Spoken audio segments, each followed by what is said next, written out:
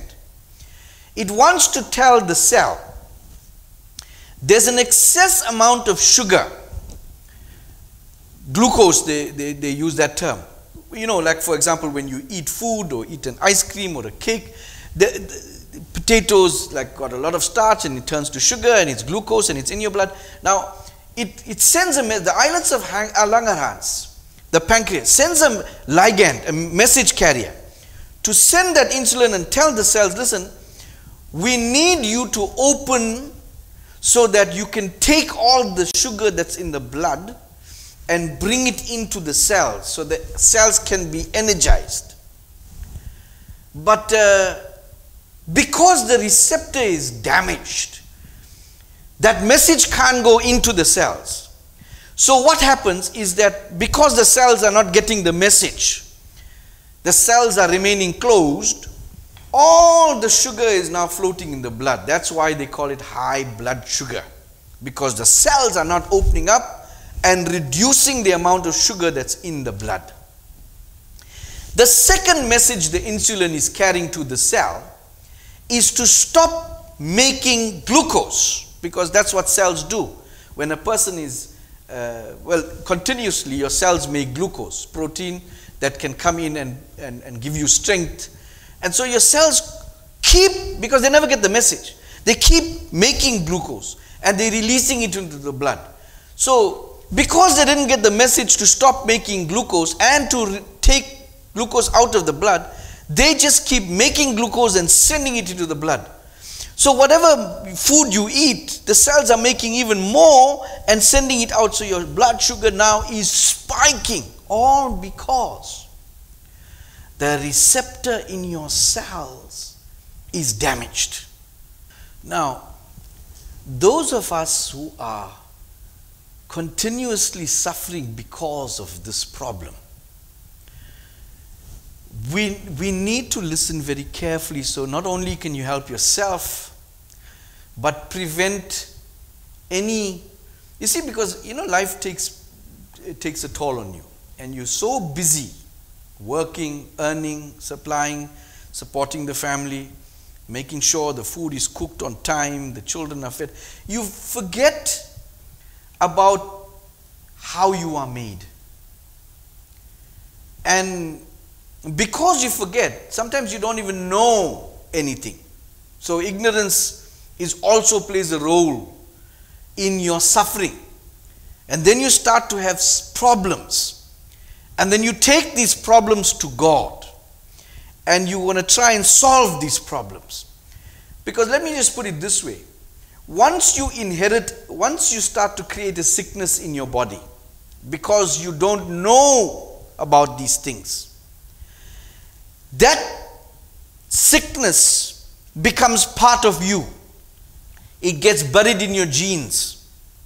So later in life, when you have children, those children already are predisposed to have the sickness you have. All because you didn't know what you needed to do when you were younger. And so you start to have problems and you take it in prayer, and you go to church and you want people to pray for you and all these things. But it all starts because there was a lack of understanding and a lack of knowledge. And so this is one of the reasons to help prevent you from problems developing in your life, from sitting in a hospital queue, from allowing your children to inherit the same disease and sickness like you, so that you have to sit with them in the hospital, you have to buy medication. So I'm giving you this stuff so that I can reduce the load of life on your life. The load of life is heavy. If we neglect it, it's going to get heavier. So I'm easing the burden for you to take that away, that problem away from yourself that might await you in a couple of years. So listen very carefully. So what causes the shape, the receptor shape, not to receive the ligand, the insulin? What causes the shape to get damaged? And one of the things that science has discovered is that excess weight, but not just everywhere, in the stomach. And because I never knew these things, I suffered consequences. But starting to know the things about God, so how I can bring it into correction. You remember I read to you a while ago, a few months ago I think it was, where Satan was talking to Jesus and he wanted him to jump from the high building, from the temple top. And Jesus says there are principles of the spirit and they are principles of the earth. You cannot expect the principles of the earth not to fulfill itself.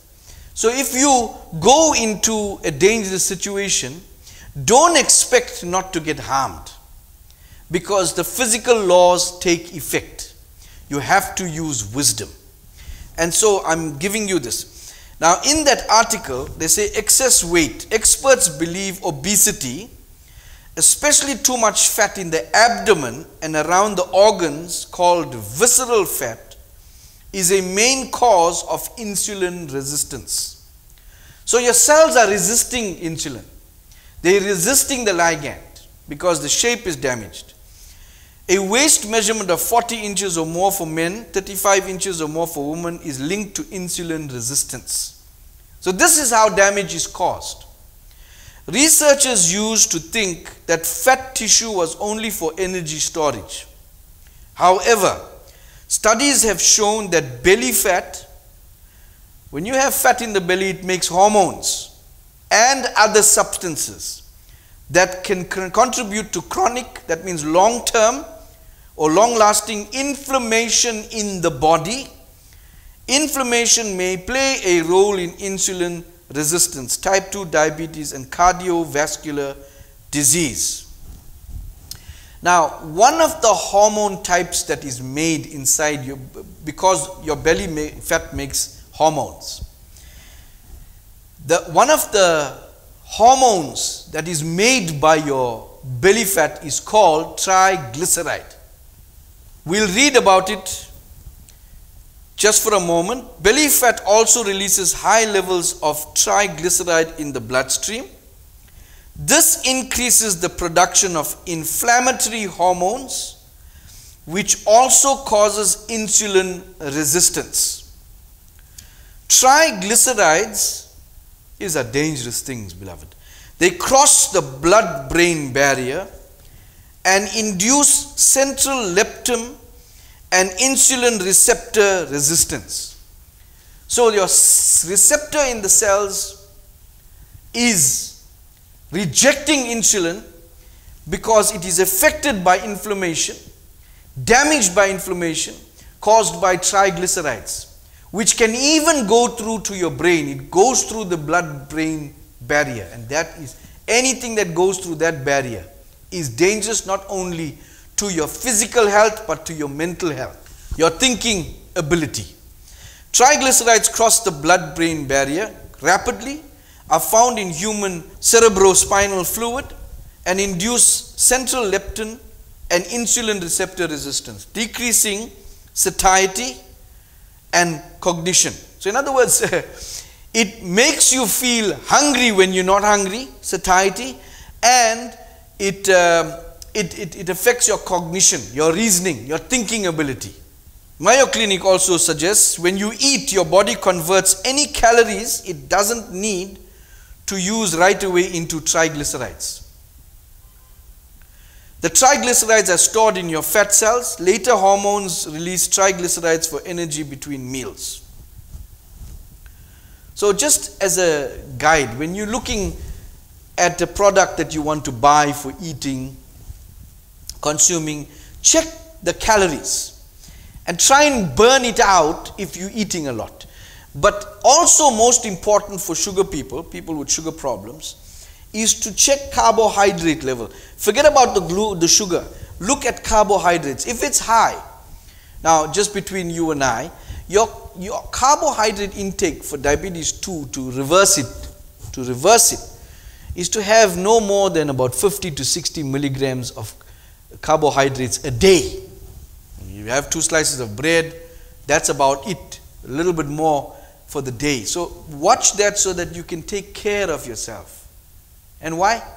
So that you don't go get sick and then ask God all the time, because it points to ignorance of trying to take care of yourself. So while you're trying to get the world in its place, make sure this vessel that God gave you is well looked after. It's a temple. You know, I just wish somebody would have told me stuff when I was younger so that I could have taken better care. Now, here's something very interesting. The results of most studies with food, you know, the thing we talk about, indicate that they may cause some common toxic effects such as hepatic, pancreatic, there comes your insulin problem. Renal, there's your kidney problem. Or reproductive effects, and may alter the hematological, biochemical, and immunologic parameters. So it buggers your immune system, your biochemical signal system. It even damages the kidneys, so that's why you start to go to the loo very often. Now, just going a little further with that, the stuff, changed organisms, contain fatty acids, triglycerides, and certain chemicals that can only be detected suitably by qualitative ways. Now, everything that the cabal wants to put into the world leads to more sickness, as you can see from scientific journals. Now we go to another hydrophilic ligand, another message carrier, which is neurotransmitters. And here is where I want you to understand carefully. If you have a problem where your cells have a problem receiving neurotransmitting or transmitter with important messages, and your cell receptors are damaged, here is what happens. Medical news tells us it results in anxiety, depression, changes in blood pressure, changes in heart rate, low blood sugar, hypo or hypoglycemia, migraine headaches, problems sleeping. These are the effects of deficiency. And one of the reasons is that one of the neurotransmitters that the brain, for example, the neurotransmitters in the brain cannot reach all the brain cells. One of the neurotransmitters is epinephrine. It's important to keep the stability of the head to be cognitive, to have logic, to think clearly. And so epinephrine cannot get to your brain cells because the receptors are damaged. And most of these receptors get damaged because of things like, not completely, but things like overweight, belly fat. So it results in all those symptoms. Because you can't recognize things, understand things, comprehend things. The reason for that is because your cells there, the receptors in those brain cells are damaged. They cannot receive these neurotransmitters that are important for cognitive functioning. Now, these symptoms of migraines and bad sleeps and all these things, they resemble very closely or completely, I would say, a symptom of being possessed. And so we're going to look at that just now. And this is one of the reasons why when people don't really listen or don't want to listen to advice, even when you talk to them and try and guide them, the message doesn't get through because they don't have cognition. Because epinephrine, they're depressed, they can't listen to you. And here is why, when you've tried all things possible, is to start to have a relationship with God. Because He is the only one who made those cells, who can reverse so that you can begin to understand Him, know what He's saying, take that advice and make it work for you, whatever the case in your life might be. Just quickly take a look at this clip. Well, Real realize that your body processes that keep you alive rely on your cell's ability of cell signaling. From the regulation of your heartbeat to the hormone signals traveling long distances in your body to the way neurons in your brain communicate, your multicellular self needs cell signaling. But there are many disorders where cell signaling does not work as it should, and so understanding all of the complexities of cell signaling is critical in order to find ways to treat them. Cancer is an example of a disease that can involve body cells with problems in cell signaling. We mentioned autocrine signaling. A cancer cell could have a problem where it produces too much of its own growth factor, causing excessive cellular division. Cancer cells can also have many other cell signaling difficulties where they do not function like normal healthy cells. Or another example, there are also pathogens, such as or bacteria, that can take advantage of cell signaling. Consider the HIV, which targets helper T cells. Helper T cells are important immune cells in your body, and they have something called a CD4 receptor on their surface. That receptor is so important so that helper T cells can communicate with other immune cells. But as mentioned in our video, HIV targets that CD4 receptor.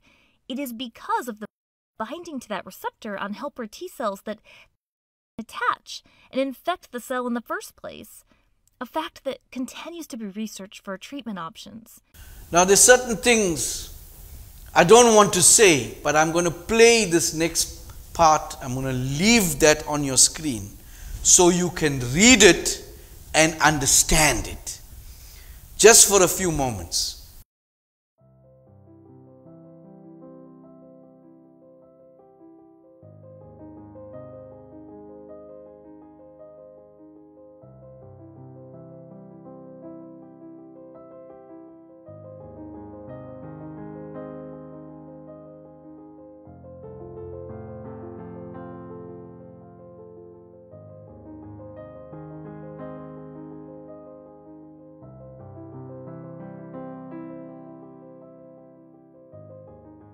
But you see, all this I'm telling you is not in vain or just to give you medical knowledge of who you are. It leads me to somewhere. But before I go to that someplace, I'm going to talk about something called neuron signaling in the brain. There's a government medical website that tells us this. It is now well established that there are complex interactions between brain and pancreatic islets. Cells within the islets are stimulated by the central nervous system parasympathetic or sympathetic outputs to alter the secretion of peptide hormones, including insulin. So let me put this correctly. When there's high blood sugar in your body, the pancreas has to get a message. It also has receptors. The brain sends a message to the pancreas, the islets of Langerhans, to make insulin, because the brain senses that there's too much blood sugar going into the blood, and so the message goes to the pancreas to make that insulin. And what if the receptor in the pancreas is damaged, so it can't receive the message from the brain? Now the pancreas cannot make insulin because it never got the message from the brain. And so you have less insulin in your blood, while the receptors of the cells may be good. The problem is there's not enough insulin coming out of the pancreas, because what the brain is asking it to do, it cannot receive the ligand, the message. And so here is something important for you to note. So these are the two reasons why people are diabetic. One, the brain sends a signal, a ligand, to the pancreas, and the pancreas receptor is not receiving the message. It's damaged. Or the second reason is, when it makes the insulin, the cells that it's speaking to cannot receive that message. So these are the reasons, just so that you have an idea. So it looks like for every function in the body, the brain is the boss, and that's what it looks like. The brain decides there's a harmful bacteria that's come into this body. It then sends a signal to make more white blood cells, and the white blood cells start to pour out, but everything is centered around the central nervous system or the brain. And so, if you look on the outside, it seems like the main computing power for this being is up in the brain. And this is the reason why we need to have cognitive ability. But all these things happen on a subconscious level. While you're sleeping at night, all these things are going on because it's an automated process that God has put in place. Now I want to show you even more evidence of the brain being or seeming like the boss. Now, your eyes have photoreceptors. The message that comes in, light, photons carry a message of what a word looks like. So when you look at a word with your eyes, light bounces photons on it. Photons is a ligand. It's a message carrier. It goes and your eyes have a receptor. I'm not going to go too much detail, but it has a receptor that receives the ligand. And then the message is taken and transduced. It's called phototransduction. It's transcribed into energy. And that energy is turned into many forms of chemical energy and biochemical energy, and it goes back as an electrical signal to a part of the brain that can understand what you have just read.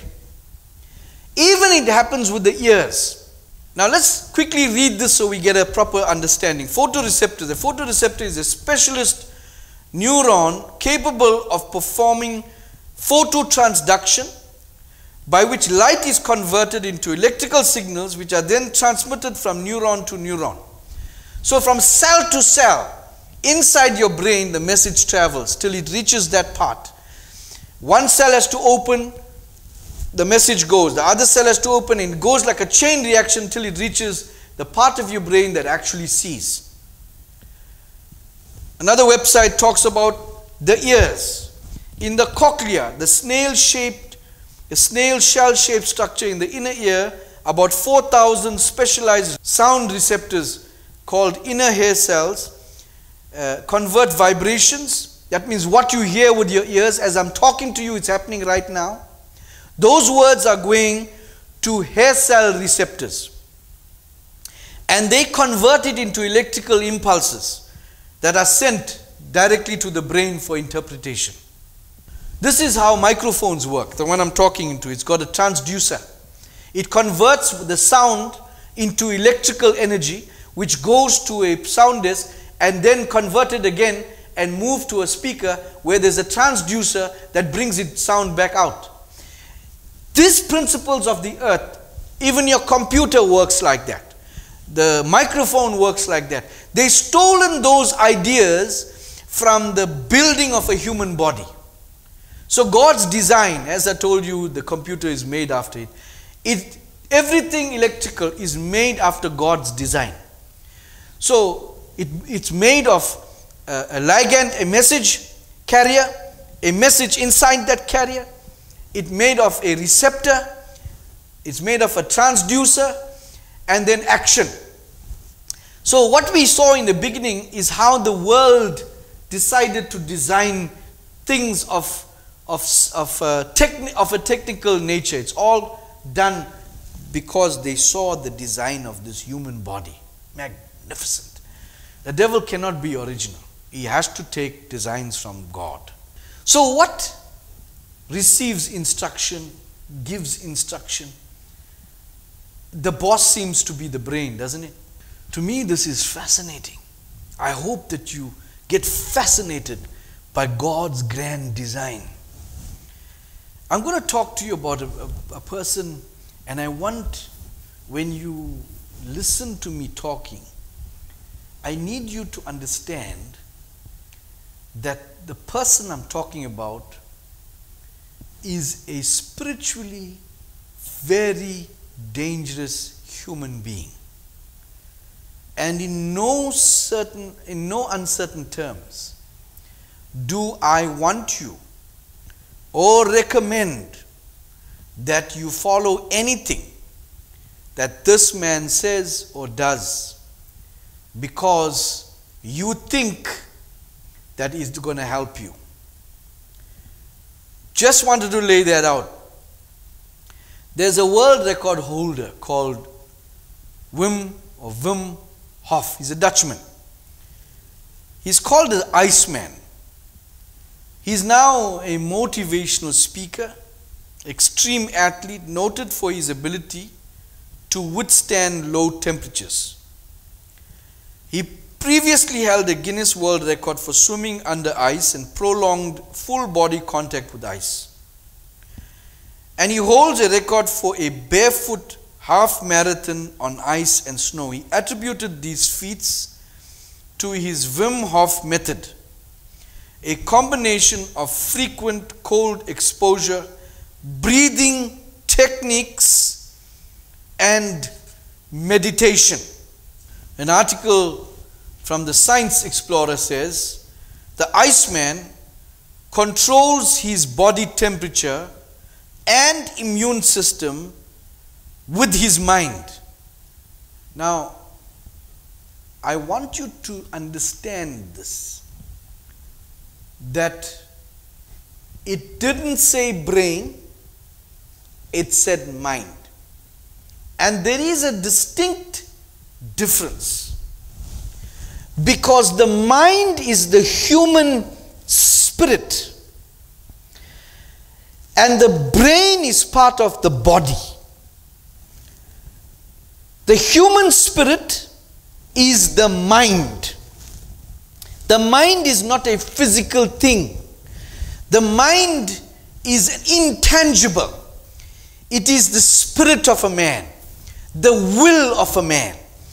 And so the headline seems to suggest now that he can control his body temperature and his immune system by his spirit through his will.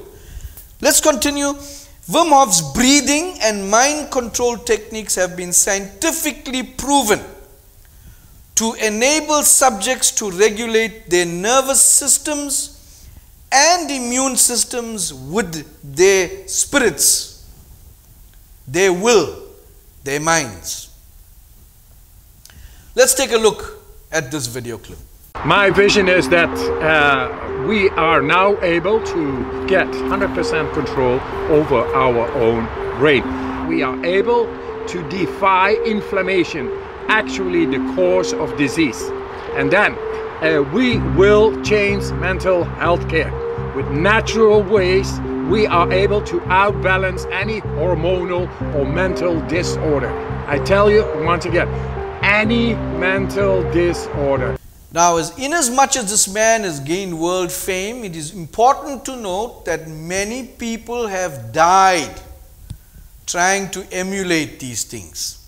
This guy's meditation, which I hesitate to show you any of, is like a trance. It's like taking magic mushrooms.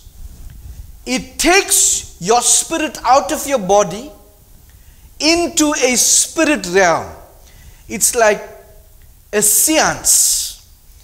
And this mannerism, according to him, is enabling his spirit to actually physically control his body temperature, his immune system, his nervous system, or whatever system that you can't normally have access to. By doing these breathing and meditating techniques. This is like yoga. This is like when you put yourself in a trance, you're not here. Your spirit, your mind is gone somewhere else. And this gave him the power to do these feats that look unachievable to a human being. So we're getting to understand, using this as an example, that the brain is not really the boss. The real boss is the mind. And Jesus tried to tell us this in many ways, but I'm not going to get too much there now. I'm going to save that for a special time for you next week. But I just wanted you to understand the principles. The mind, the will, the spirit of a man is able to tell the brain, or should be able to tell the brain, what to do in certain circumstances. So it can instruct the brain, and the brain need to instruct the rest of the body, and that's the order of events. This is, I'm opening up a world to you so that you can understand the power of your will, the power of your mind, the ability God gave your spirit to rule this temple. He didn't leave it in a mechanical part called the brain. He left it in your hands. And when I say your, I mean the spirit within you.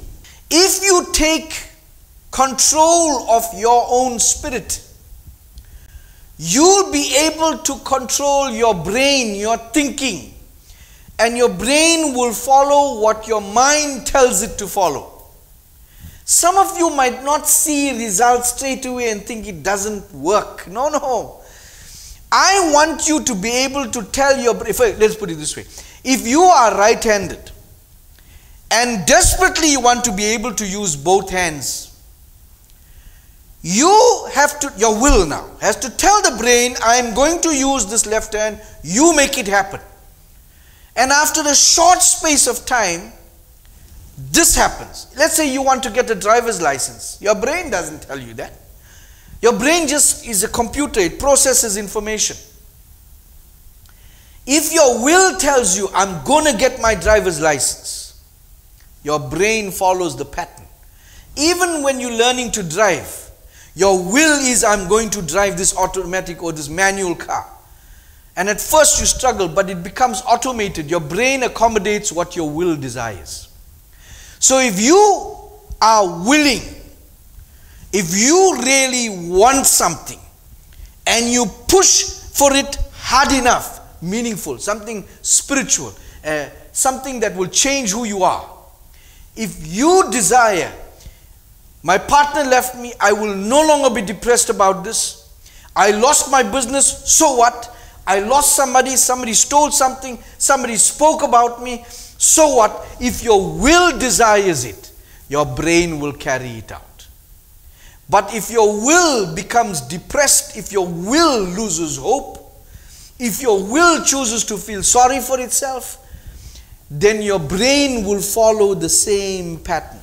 It will cause a problem, sending ligands to parts of your body. Then you start to get depressed, triglycerides will form, belly fat, all these things that your brain will start to react. Your brain reacts to the true boss, the will of man. Can you imagine if a spirit, if your spirit has power over your mind and over your brain and your whole body?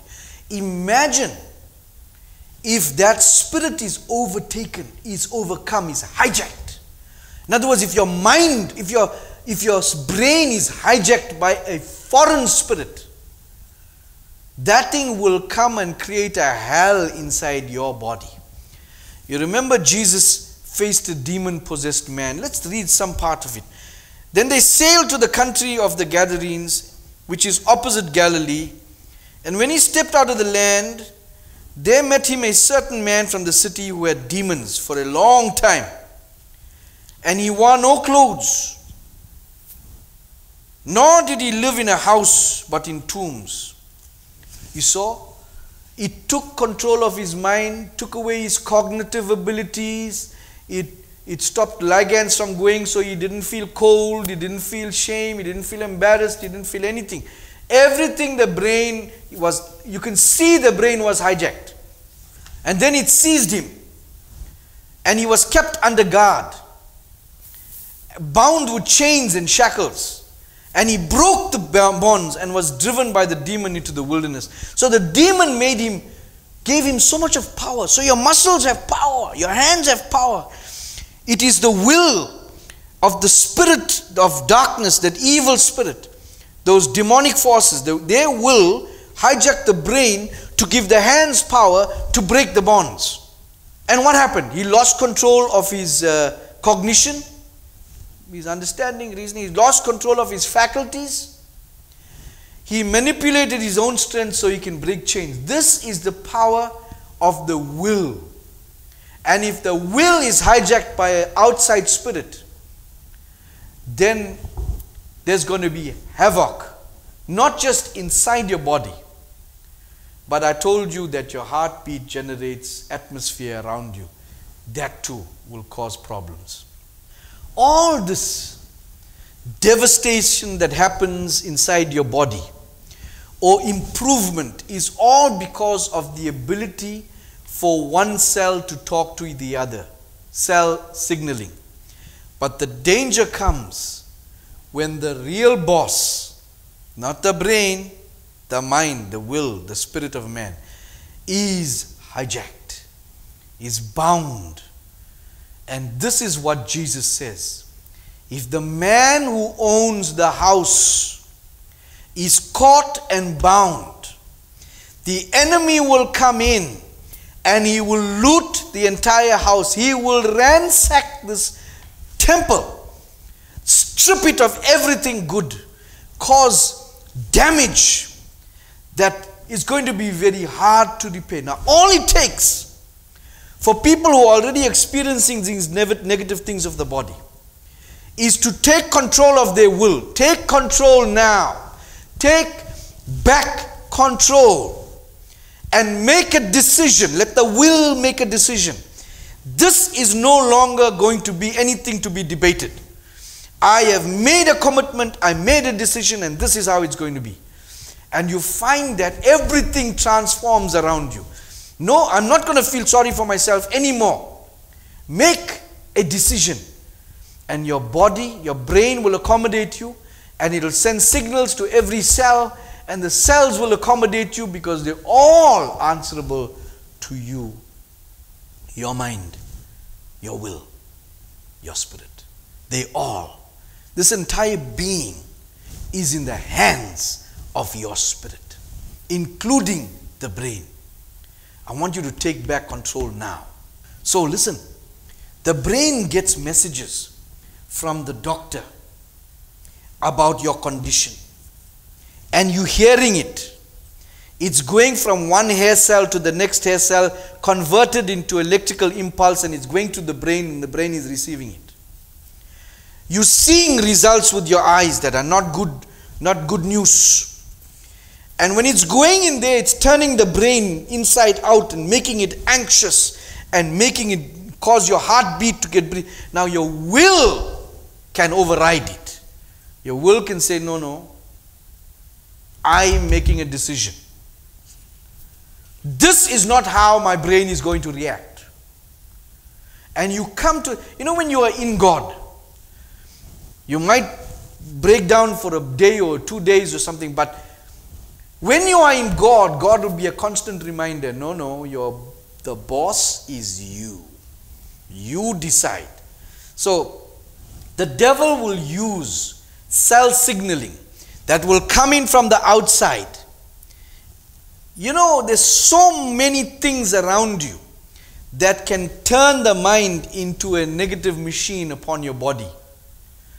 It can send signals. Your brain can send cell signals to every part, which causes damage. And fear is one of those things that cause damage. And God is saying to you, the devil will put around you people who bring you down, who speak negative about you. It's going into those hair follicles, the hair receptors there, and it's transferred, going to your brain. No. When you hear that, you tell your brain, there is no way I'm accepting that to bring the spirit down. You do your job how God made you. And when you start to talk to your brain, when your will starts to talk, you see a transformation on the inside and out. Your body can heal itself. It has the ability, but it can only do it if you tell the central nervous system, the brain, if you talk to it and tell it what to do. It might take a while because there's no magic wand. Everything is a practical thing that must be done. And the more you talk to your spirit, the devil will bring more things against you, more people against you, more circumstances will turn sour because your strength is being tested, the strength of your will. But you stand firm no matter what comes in through here or through here, your eyes, you reject its effect to the brain. And you start to practice. And I'm going to share with you some deep things next week. Make sure that you are here and you understand. Put a note. Those of you that are not subscribed to our channel, please do it now. We have 2 channels. Subscribe to both. Just in case we don't broadcast on one, we do it on the other. Send this message out to many people as you can. Let's bring God to the people. So I don't want you to meditate and do all these yoga things to get a hold of your spirit. No, your spirit is there. You're thinking with it. All you have to do, sometimes you find a quiet place to pray, to get in touch with God, to get in touch with yourself, but do not go into meditation with sounds and music and humming and all sorts of yoga trances, because those things will allow other entities to come in and they will control you. Oh, next week you got to be here. You got to watch this. You know, one of my very faithful members who's been with me for many years has sent me this message about her 2 children, that what the school is doing to them. I want you to look and read this message. You see, this is what the devil and his agents want. They want to control the cell signaling from your brain to your body. They want to cause damage. And they want to hack the human body. We heard this demonic person speaking about this. We'll just remind you of what he said. All of us are flooded by enormous amounts of information and distraction. I mean, this is the most distracted age in history. And to really understand the world all your life, you need some peace and quiet. You need some sanctuary from this enormous flood. And for me, meditation provides this sanctuary. Sometimes people try to meditate to have some unique experience of bliss or of peacefulness or whatever. That's not the point. The really big thing is hacking human beings. To hack human beings, you need a lot of biological knowledge, a lot of computing power, and especially a lot of data. If you have enough data about me and enough computing power and biological knowledge, you can hack my body, my brain, my life. You can reach a point when you know me better than I know myself.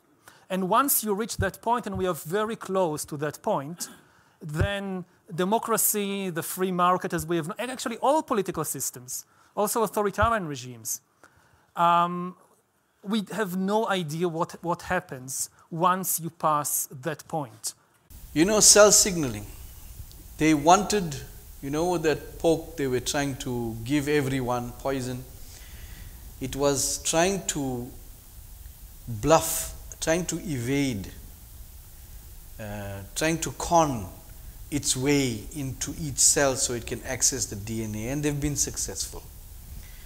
They've entered many people's DNA, and those people's characters were changed because the DNA is where your spirit, your mind lives. That's where it lives. And they tried to hack it. And this man told us they were trying to hack it. And they'll try in all different methods, but the secret is, in order to get access to this temple, they have to hack this human spirit. And it's based right there in the center of the DNA. They target it. They don't want the cells to receive the right message, and they want to cause that obstruction. They will cause many people to start meditating. They'll push this agenda of yoga. They'll cause all sorts of things with music, meditation, singing, all these sorts of things. And I want you to be very aware. Now, in order to get through to many Christian people who are aware of these things, they have to trick you. And next week we're going to learn more about that. We're going to dig deep. And I pray that you stay with me. God bless you, and let me pray with you. Let us pray together. Heavenly Father, I thank you that you've given us insight into how you made us. That, Lord, we are not going to willy-nilly allow the enemy to hijack us, to be influenced by outside voices, to be influenced by outside messages, by anything that happens to our life on earth. We will protect who we are, that you made us to be, at all costs. No matter what physical pain we have to go through, but we'll stand with you always, Father. Cover now your children with your precious blood. Keep every child in the palm of your hand, precious they are. In Jesus' name. And everybody agreed with me and said, Amen. May God bless you this week.